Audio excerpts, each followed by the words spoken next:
porque fue tu gracia. Gracia es un regalo que no merecíamos. Fue tu gracia que nos dio vida eterna. Fue tu gracia que nos dio salvación. Señor, al entonar este himno, mi alma se llena de alegría y gozo y satisfacción por tu Espíritu en nosotros, al recordar que a un infeliz salvó, que a este miserable salvó. Fue tu gracia expresada en la cruz del Calvario. Y he entendido que nada puedo hacer yo para obtener esa gracia. No hay nada malo, tan perverso que pueda hacer para alcanzar esa gracia por mis buenas obras. Pues fue tu gracia que nos dio vida eterna. Fue tu gracia que nos dio salvación. Y esa gracia nos dio la esperanza para poder decir, y algún día estaremos en tu presencia. Y las luchas del pecado con las que hoy tenemos conflicto no serán más, serán parte del recuerdo, pues estaremos en tu presencia eternamente y para siempre. Y en tu presencia todo es perfecto, todo será felicidad, gozo, satisfacción, solo por tu gracia. Por eso te damos gracias. Y hoy, al abrir tu palabra, pedimos que prepares nuestros corazones, que nuestros corazones estén abiertos no a la palabra de un hombre, sino a la palabra tuya escrita en las santas páginas de tu Biblia. Que tu Espíritu Santo traiga tu palabra y cobre vida en nuestro corazón. Que sea tu Espíritu Santo que le dé aliento a nuestras emociones y aflicciones. Que sea tu Espíritu Santo que sane nuestras heridas al encontrarnos con tu divina y perfecta gracia. En el nombre poderoso de Cristo Jesús oramos, creemos y confiamos y nos entregamos a ti, nuestras emociones y nuestro tiempo, nuestra mente, nuestros pensamientos.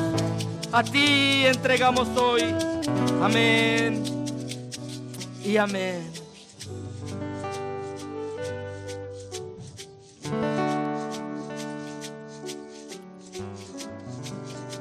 Puede tomar su lugar.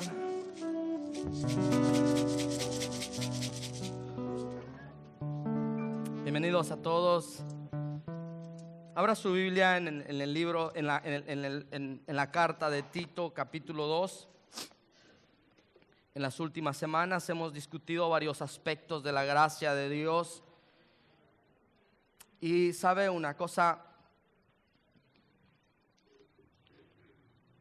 estoy descubriendo que en cuanto más entiendo la gracia de Dios, más quedo capturado por esa gracia.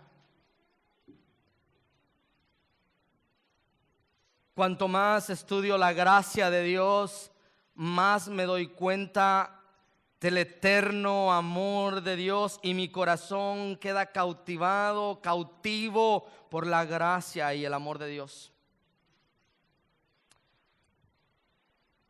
Esta semana quiero que miremos directamente lo que la gracia de Dios hace por nosotros y deseo compartir con ustedes este tema, la perspectiva convincente de la gracia. Y estaremos viendo 3 etapas de la gracia de Dios. Si trae su Biblia, o si no yo lo leo y vamos a ponerlo después más adelante, pero Tito capítulo 2 versículos 11 y 14 dice: porque la gracia de Dios se ha manifestado, trayendo salvación a todos los hombres y enseñándonos que negando la impiedad y los deseos mundanos vivamos en este mundo sobrio, justa y piadosamente, aguardando la esperanza bienaventurada y la manifestación de la gloria de nuestro gran Dios y Salvador Jesucristo, a quien se dio a sí mismo por nosotros para redimirnos de toda iniquidad y purificar para sí un pueblo para posesión suya, celoso de buenas obras.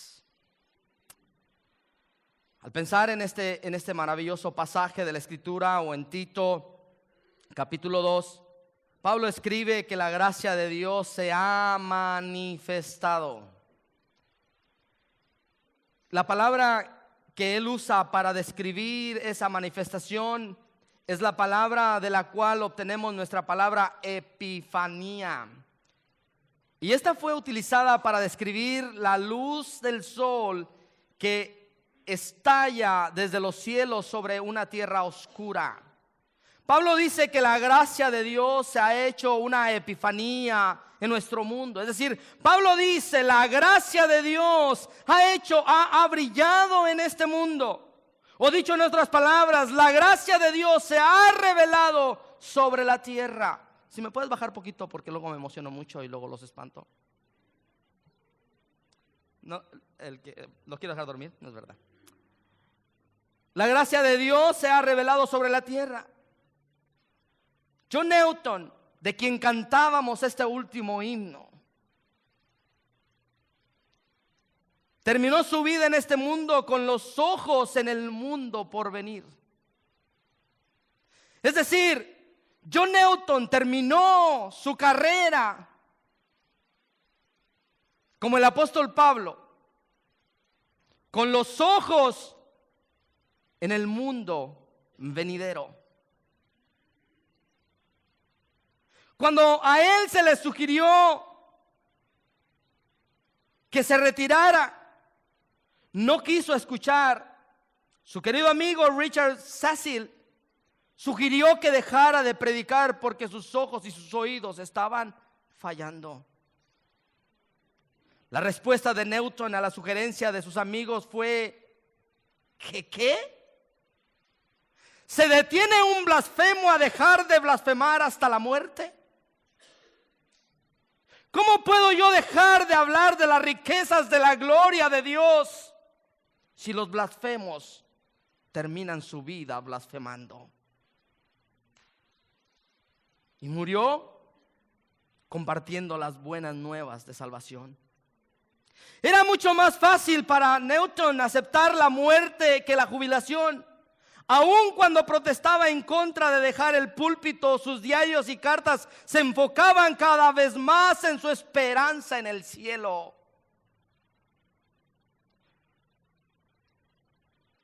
La vida de este hombre podría ser resumida por estas palabras que fueran escritas por el apóstol Pablo para esta epifanía, como le dije hace un momento. Y esta epifanía era un tema favorito del apóstol Pablo, especialmente en las epístolas pastorales. Mire 2 de Timoteo capítulo 1 versículo 10, dice: y que ahora ha sido manifestada por la aparición de nuestro Señor Jesucristo, quien abolió la muerte y sacó a luz la vida y la inmortalidad por medio del evangelio. Y que ahora ha sido manifestada, es decir, ha sido revelada.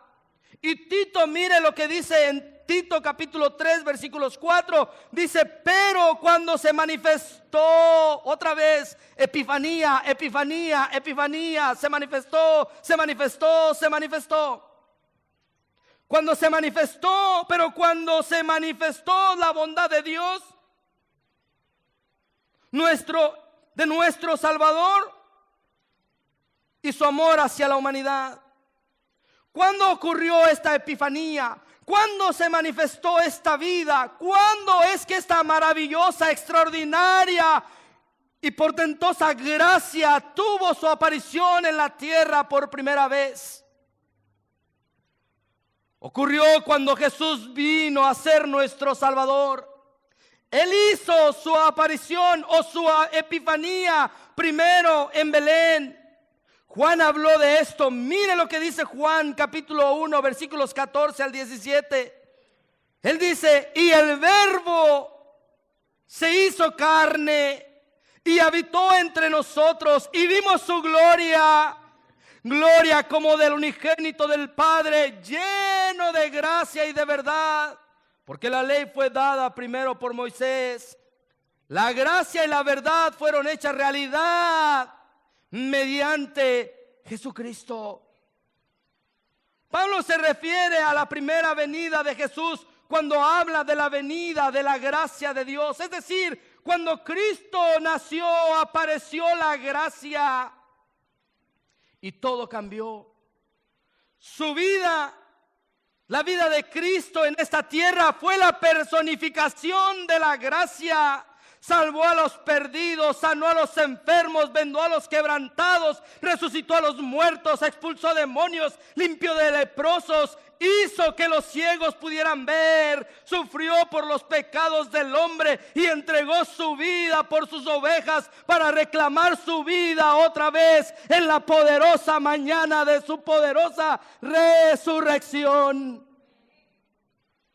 Este Jesús vino con sus alas de salvación.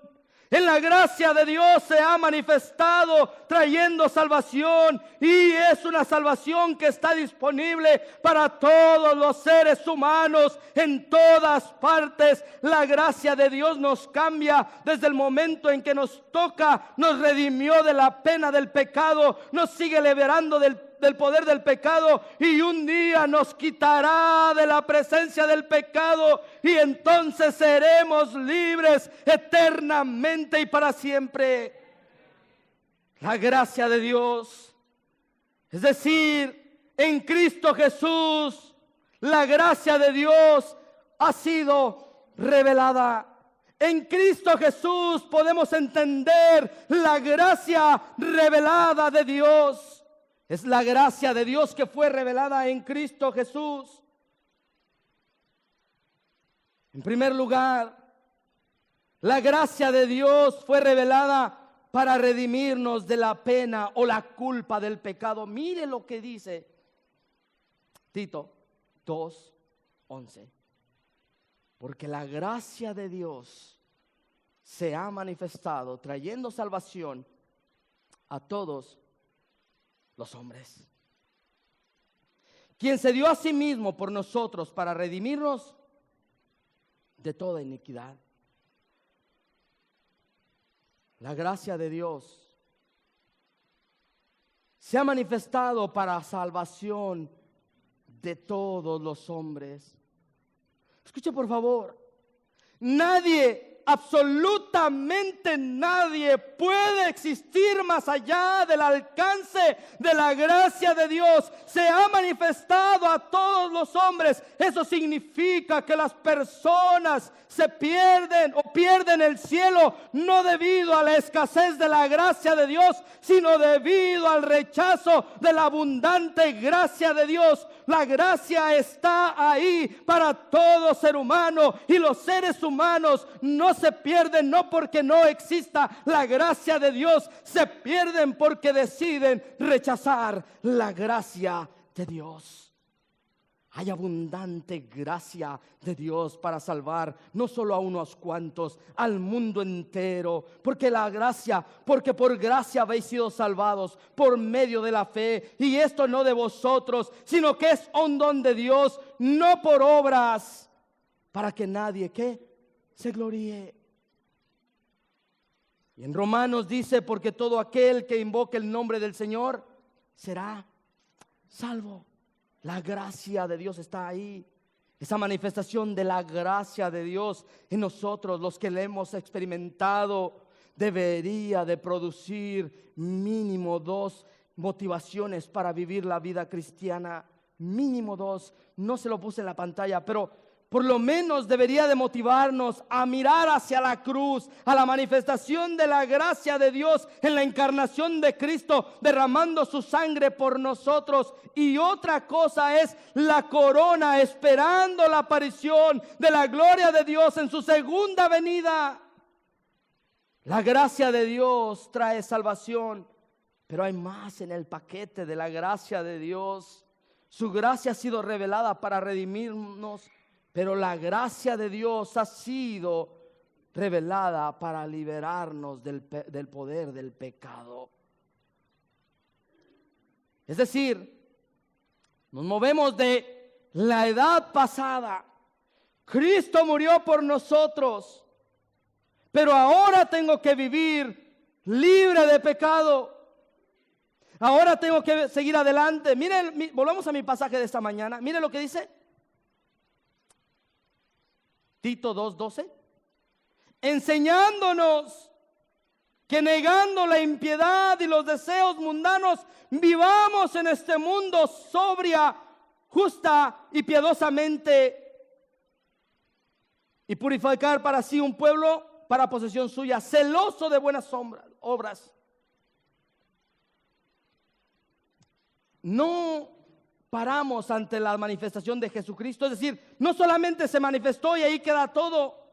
Él ha venido en el pasado, pero está con nosotros en el presente y regresará para estar con nosotros eternamente. Es decir, estuvo por nosotros en la cruz, está con nosotros en el presente para vencer el pecado en este mundo hostil. Podemos vencer el pecado por medio de Cristo Jesús hoy en el presente. Tenemos que aprender a manejarnos en estos días peligrosos. En otras palabras, la gracia de Dios, la gracia ha llegado a ser nuestro maestro, y lo vamos a mirar. La gracia nos instruye, la gracia de Dios ha sido dada a nosotros para enseñarnos a vivir santa, justa, piadosa y con pureza en esta edad actual, en este mundo vil, lleno de podredumbre espiritual. La gracia de Dios nos salva, y entonces la gracia de Dios se convierte en nuestro maestro, nuestro tutor. En este pasaje podemos encontrar 5 lecciones sobre la gracia de Dios, 5 maneras como la gracia de Dios nos enseña como nuestro maestro. En primer lugar, mire esto: la gracia nos enseña a renunciar al pecado. ¿Tiene abierta su Biblia? Mire Tito 2. Yo no podía salir de este pasaje, me empantané en esta palabra, casi 4 horas en esta palabra, y era extraordinario. Enseñándonos que negando, quédese ahí, se lo puse en capital, en mayúsculas, y no puedo hablar español. Enseñándonos que negando. Es decir, la gracia de Dios nos enseña a renunciar al pecado. El lenguaje aquí es específico, muy claro. La palabra traducida como negar o negando es una palabra griega, anemai, no lo puedo pronunciar, pero que significa repudiar.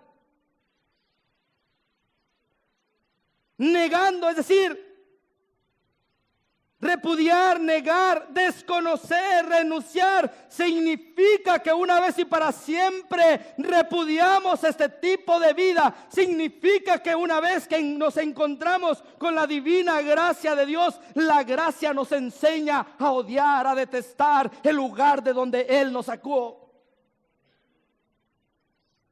Negando, dice, la gracia nos enseña a rechazar el pecado.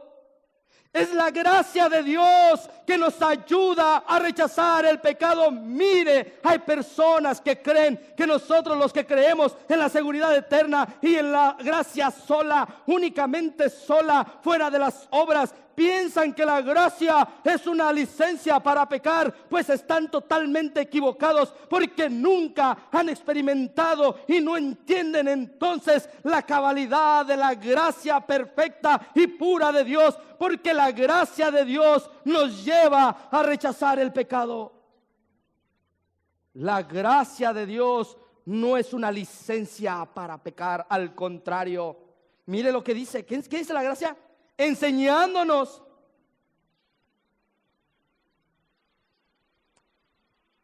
Ahora, experimentar la gracia de Dios no es un proceso. Usted no empieza con poquito y luego empieza a rechazar. Es decir, en el momento que usted y yo experimentamos la salvación por gracia, cuando entendemos que Dios nos sacó del fango donde estábamos atascados, donde nuestro pecado nos agobiaba, donde nuestro pecado nos acusaba, donde nuestro pecado nos atraía, y toda esa porquería que hay ahí en ese pecado, cuando somos liberados de las garras del pecado y somos puestos al lado de Cristo Jesús, limpios por su gracia, la gracia nos enseñará a odiar ese tipo de vida y amar a nuestro Salvador más que nunca. Por eso aquel que cree que la gracia de Dios es una licencia para pecar, o no la ha entendido o no la ha experimentado. La gracia de Dios nos enseña. Ahí dice,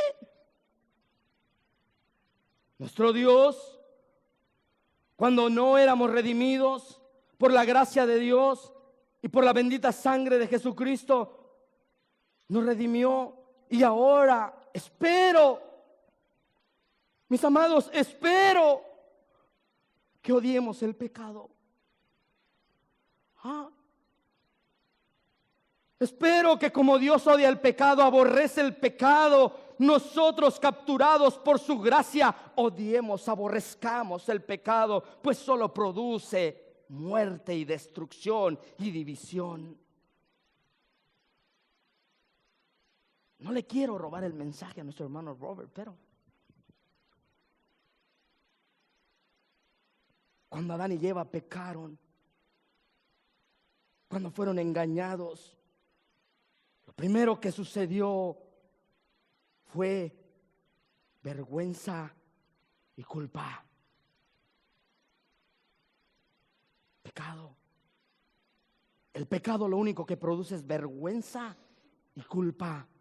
Primero sintieron vergüenza por haber ofendido a Dios, después se escondieron y después se culparon mutuamente y por último culparon a Dios.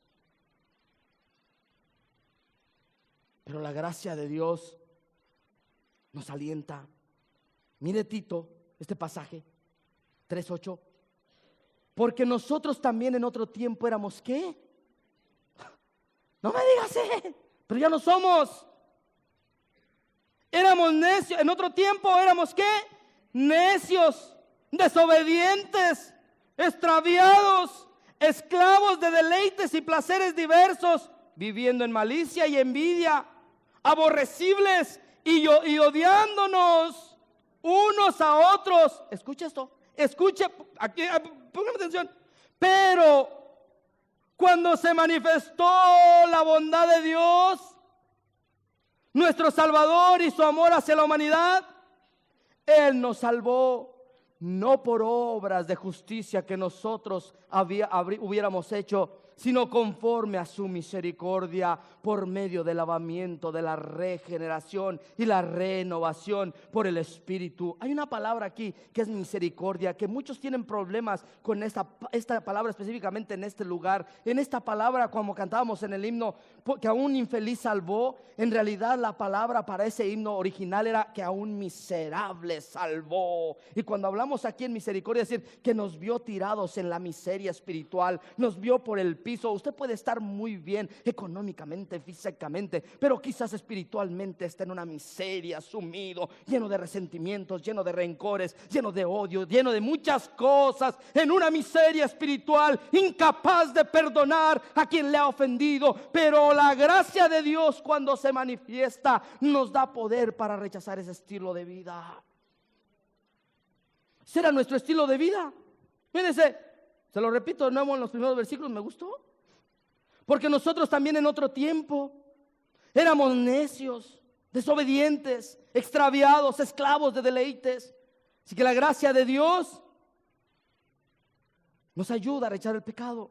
Pero luego el versículo 6, que Él derramó sobre nosotros abundantemente por medio de Jesucristo nuestro Salvador, para que justificados por su gracia fuésemos hechos herederos según la esperanza de la vida eterna. Para fiel, palabra fiel es esta Y en cuanto a estas cosas quiero hablarles con firmeza, para que los que han creído en Dios procuren, ¿qué? Eso me gusta. ¿Procuren qué? ¿De qué? De buenas obras. Mire, la gracia tampoco no es una excusa. Ay, como soy salvo por gracia, pues entonces ya no hago nada. De buenas obras. Estas cosas son buenas y útiles, ¿para qué? Para los hombres. Mi amado, la gracia de Dios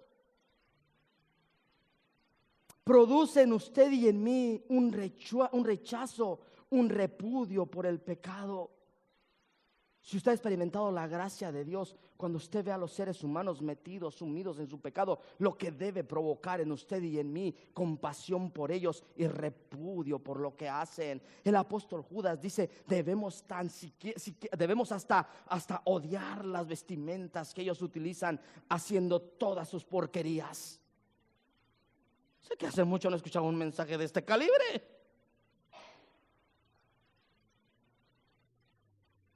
No es que los vamos a odiar, pero debemos odiar las actividades. La gracia de Dios nos enseña a rechazar el pecado, pero también esta bendita gracia nos enseña a gobernarnos a nosotros mismos. Le explico. O en inglés sería como el autocontrol. Mire lo que dice en el versículo 12. Enseñándonos a que vivamos en este mundo, ¿qué? Sobria y justamente. ¿Qué significa eso?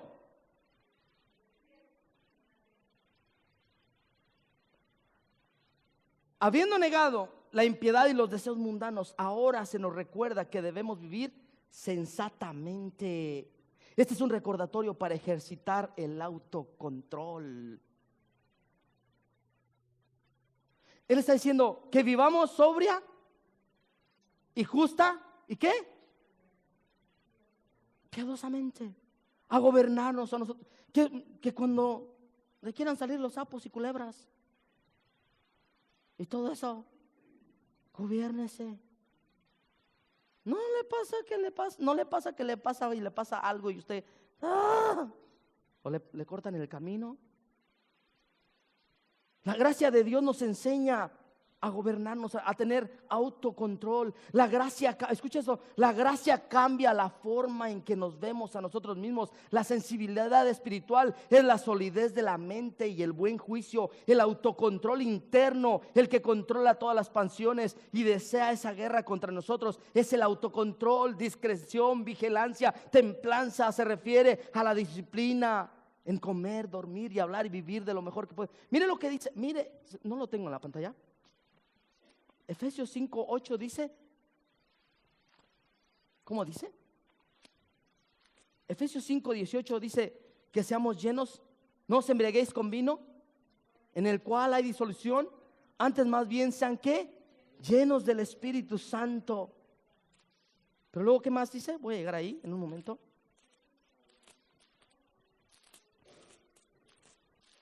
Ya lo encuentro.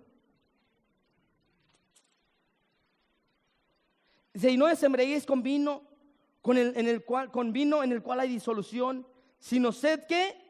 Llenos del Espíritu Santo, hablando entre vosotros ¿qué? Con salmos, con himnos y cantos espirituales, con narcocorridos, con baladitas, con románticas que te deprimen. Ay, yo me acuerdo. Autocontrol, hermano, autocontrol. Yo no tengo nada con la música, pero yo no sé por qué le estoy diciendo. ¿Qué disfruta más? ¿Escuchar un himno?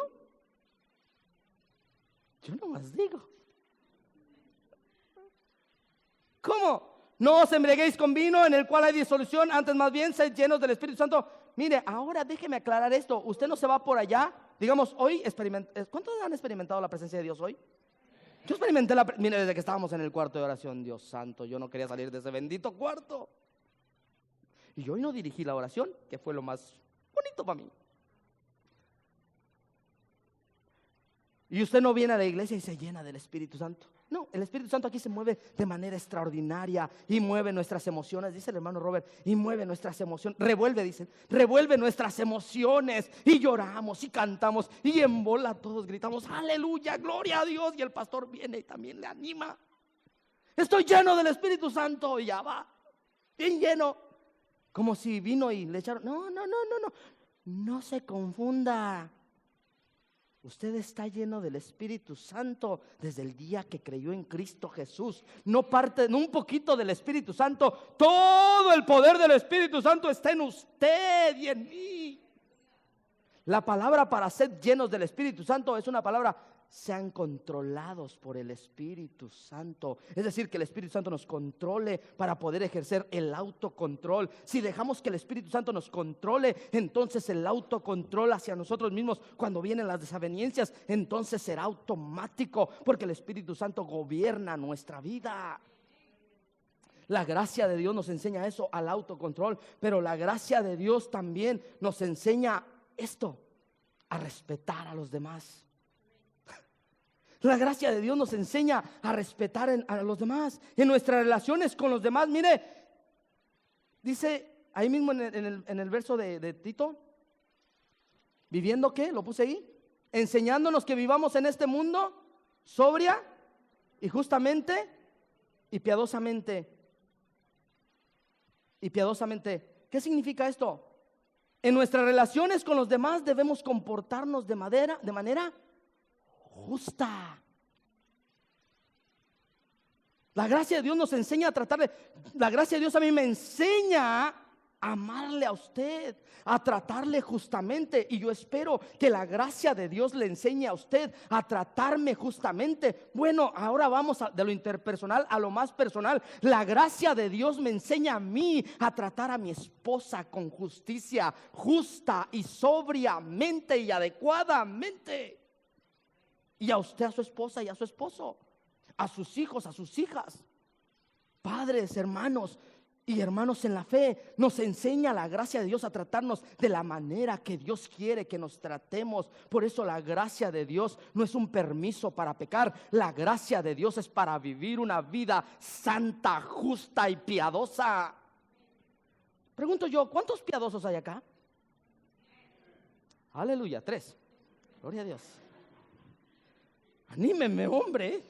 La gracia de Dios nos enseña entonces a rechazar el pecado. La gracia de Dios nos enseña a gobernarnos a nosotros mismos. La gracia de Dios nos enseña a respetar a los demás. La gracia de Dios nos enseña no solamente a eso, a reverenciar a Dios.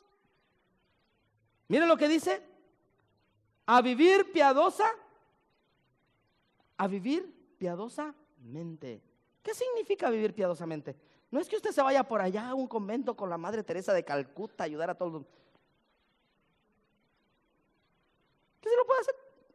Está bien. Piadosamente significa que usted vive y yo de acuerdo a la voluntad de Dios y a los parámetros de Dios. Tiene piedad, tiene compasión. Vivir con sobriedad tiene que ver con nuestra vida interior. Vivir justamente trata con nuestra vida exterior. Y ahora vivir con una vida piadosa mide nuestra vida ascendente. Es decir, vivir piadosamente está para vivir con los demás en el presente. Y vivir sobriamente es también para los demás. Pero ahora de mi vida personal, de mi autocontrol, y después de tratar a los demás, ahora Dios me pide vivir piadosamente, o vivir para reverenciar a Dios. Es decir, se da cuenta cómo el nivel va cambiando. Comienza con mis semejantes, luego sigue conmigo y luego otra vez con los semejantes, pero luego tiene que ver todo con mi relación con Dios. Usted y yo no podemos aparentar una vida que no vivimos. Usted y yo no podemos pensar que Dios se va a mover, manifestar dentro de nuestras vidas si no respetamos a los demás, si no respetamos a quienes decimos que amamos, y no va a funcionar. Pero vivimos piadosamente, vivimos para reverenciar a Dios. La gracia de Dios nos enseña a reverenciar a Dios. Ahora, ¿es devoción a Dios? Reverenciar a Dios significa, ¿qué significa reverenciar a Dios? ¿Cantar 3 himnos los domingos? Yo lo disfruto, créame que hoy lo disfruté mucho y cada domingo y yo no quiero parar de cantar. Mi esposa y yo nos conocimos cuando íbamos a una iglesia donde cantaban por casi 3 horas y siempre decimos a nuestros hijos toda la noche sin parar, ¿te calmas o te llevamos a la iglesia donde nos conocimos con tu mamá? Y dice, no. Cuando eran niños los amenazábamos, no es verdad. Cantar 3 himnos, eso es reverenciar a Dios, es parte. Reverenciar a Dios es vivir vidas piadosas el resto, toda la semana. Aquí voy a entrar en algo que no puse. Con nuestro estilo de vida, con nuestro estilo de vida entre los demás, incluso con nuestras finanzas, con todo lo que Dios nos ha dado. Reverenciar a Dios, reverenciar a Dios, reverenciar a Dios. Dios es primero y después es Dios. Dios es primero y seguirá siendo Dios. Dios es primero y siempre Dios estará primero. Reverenciar a Dios tiene que ver con nuestro estilo de vida. Ahora, las lecciones sobre la santidad están disponibles en la palabra de Dios. Miren lo que se lo puse aquí. Miren lo que dice 1 de Pedro capítulo 1, 3 y 4. Capítulo 1 y los versículos 3 y 4 dice: pues su divino poder nos ha convencido todo cuanto concierne a la vida y a la piedad, mediante el verdadero conocimiento de aquel que nos llamó por su gloria y excelencia, por medio de las cuales nos ha concedido sus preciosas ¿qué? Y maravillosas promesas, a fin de que por ellas lleguéis a ser ¿qué? Participantes de la naturaleza divina, habiendo escapado de la corrupción que hay en el mundo por causa de la ¿qué? Concupiscencia. Mira, esto es extraordinario. Esta es una vida piadosa. ¿Quiere ver una vida piadosa? Mira lo que dice aquí. Pues Dios nos dio poder, nos ha concedido todo cuanto concierne a la vida y a la piedad, mediante el verdadero conocimiento de aquel que nos llamó por su gloria y excelencia, por medio de las cuales nos ha concedido sus preciosas y maravillosas promesas, a fin, esta palabra no la puedo quitar de mi corazón, de que por ella lleguéis a participar. ¿Se lo puse ahí? No. De naturaleza divina. ¿Qué es naturaleza divina? Algo de Dios. Es decir, ¿quiere participar de la divinidad de Dios? 3. Alguien dígame algo, por favor. Ya, vámonos, ya. Adiós, hermanos, les miro la otra semana. ¿Quiere participar de la vida divina? Hay un producto que se llama vida divina, yo lo escuché. Y su rollo es bajar de peso. Yo digo, eso no es vida divina. Tengo una amiga ahí que es la directora, no le voy a decir. Ya me oyó. Y vida divina. ¿Quiere participar de vida divina? ¿De verdad? Entonces vivamos vidas de piedad, vidas de compasión, vidas consagradas a Dios, vidas que reflejen su gloria. Fuimos creados. ¿Sabe para qué fuimos creados? Para reflejar su gloria. ¿Cuál es el propósito de Dios en su vida? Ay, andan 40 días con propósito. Tanto con propósito. ¿Cuál es el propósito? Encuentra el propósito de Dios para tu vida, mi querido. 3 palabras o 4, yo se lo digo. El propósito de Dios para su vida y para la mía es glorificarle a Él. Si usted y yo logramos cumplir ese propósito, todo lo demás es añadidura. Busca primeramente el reino de los cielos y su justicia, y todo lo demás será añadido. Mire, la gente busca las añadiduras y luego viene: pastor, ore porque viera lo que me está pasando. Mi estimado, pero pues si buscas a Dios cada que se te aparece Juan Diego, pues ¿cómo? Busca primeramente el reino de los cielos y su justicia, y todo lo demás. ¿Sabe qué está diciendo Dios? Que en todo lo que tú hagas, que en todo lo que nos movamos, glorifiquemos a Dios, exaltemos a Dios, pongamos a Dios en primer lugar, y Él se encargará de suplir toda una de nuestras necesidades físicas, emocionales y espirituales. Eso es lo que hace Dios. Quiere que sus hijos, queremos que nuestros hijos adoren a Dios. Pues dediquémosle nuestra vida completa a Dios. Y Él sabrá qué hacer con ellos en el momento que ellos tomen decisiones. Pero si no les hemos dado ejemplo a nuestros hijos que Dios ha sido nuestra prioridad, no podemos pensar y comenzar a orar como una emergencia. Ups. Dios no es una lámpara de Aladino que cumple deseos, mis queridos. Dios es Dios y está sentado en su trono. Y nosotros somos sus criaturas. No sé por qué le estoy diciendo esto. Dios lo sabe. Mire lo que dice: una vida piadosa se alcanza a través del arduo trabajo. Mire lo que dice 1 Timoteo capítulo 4, 7 y 8. Se lo leo, no sé si lo puse en la pantalla.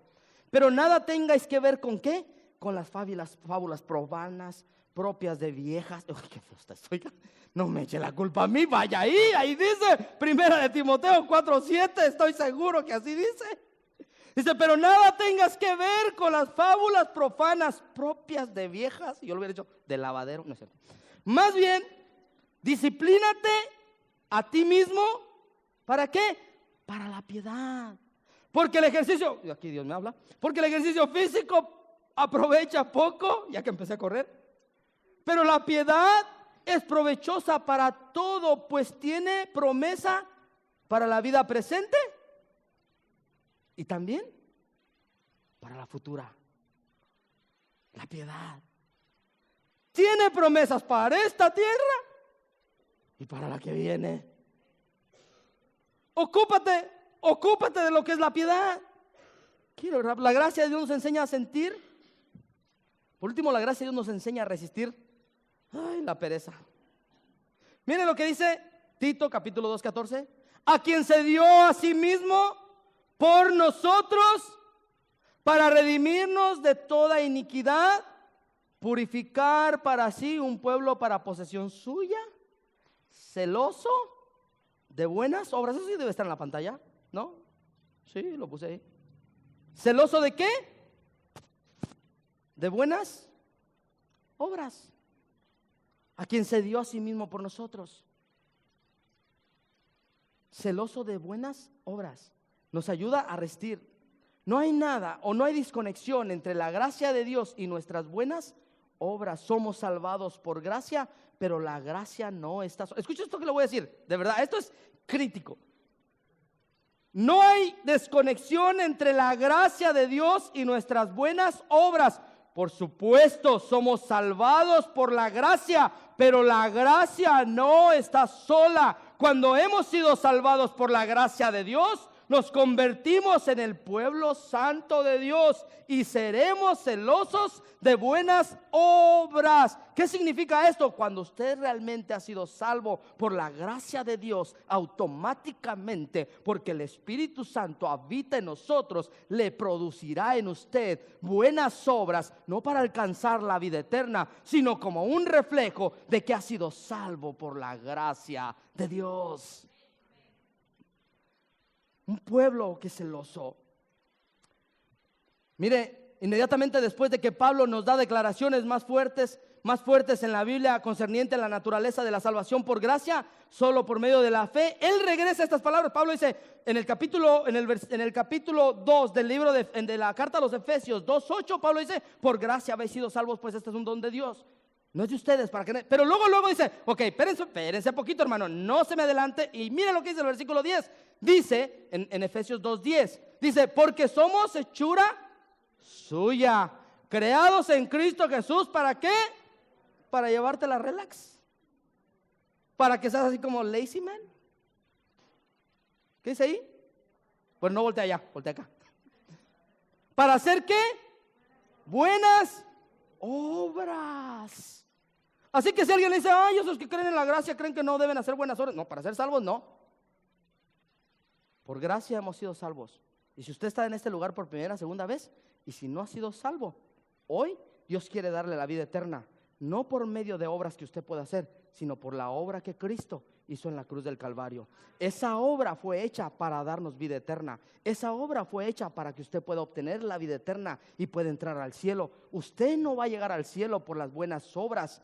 Usted llegará al cielo por la buena, excelente, maravillosa, perfecta, pura obra que Cristo hizo en la cruz del Calvario. Por eso llegará al cielo. Y si usted hoy le entrega su vida a Cristo, creyendo que la obra de Cristo en la cruz del Calvario le redime del pecado, le perdona de la culpa, usted puede salirse de este lugar lleno de vida eterna para siempre y nadie se la arrebata. Pero una vez que ya somos salvos, entonces Pablo dice: por gracia habéis sido salvos. No hay nada que ustedes puedan hacer. Esa es una invitación de Dios gratuita. Es el pago de Dios por sus pecados. Gratuitamente han recibido la vida eterna. No pueden hacer nada para alcanzarla, pero la consecuencia de una persona salva es que fue creada, y debe entender, porque fuimos hechura suya. Fuimos hechura suya, creados en Cristo Jesús para hacer ¿qué? Buenas obras, las cuales Dios preparó de antemano para que anduviéramos en ellas. Es decir, Dios nos creó, Dios le creó a usted y a mí primero para que fuéramos salvos, y una vez salvos, obrar bien, hacer buenas obras.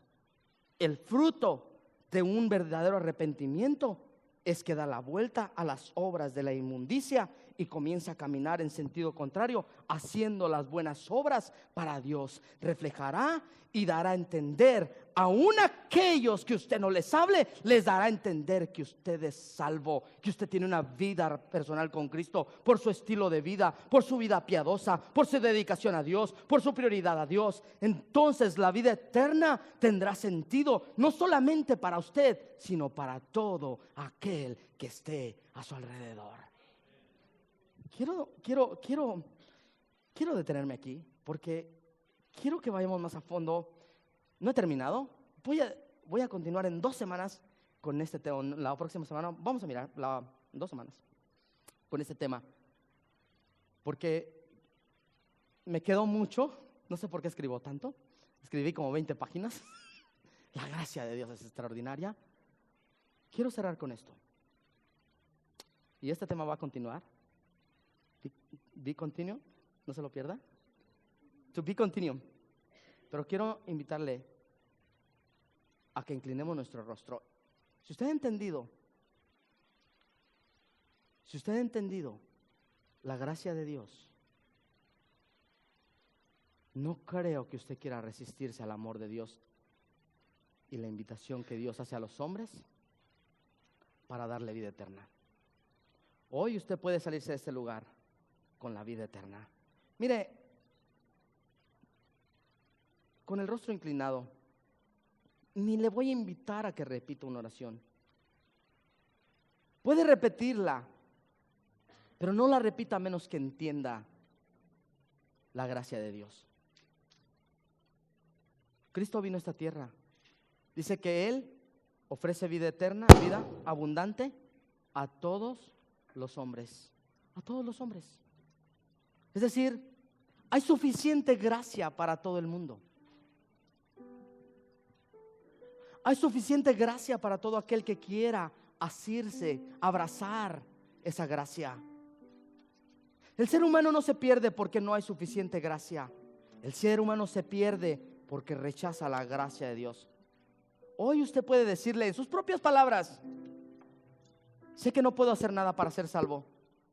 Sé que mi vida de pecado te ha ofendido, pero tu gracia, hoy yo recibo tu gracia. Señor, y los que ya te conocemos, te damos gracias por tu gracia inmerecida. Enséñanos a vivir vidas que reflejen tu amor, tu piedad, tu perdón, tu misericordia, tu compasión, tu propósito, en el nombre de Cristo Jesús. Y una manera como hacemos es cuando estamos agradecidos. Si te agradecemos y lo mostramos a través de regresarte un poco de lo mucho que tú nos das, pues tú nos das vida eterna y nos das el sustento.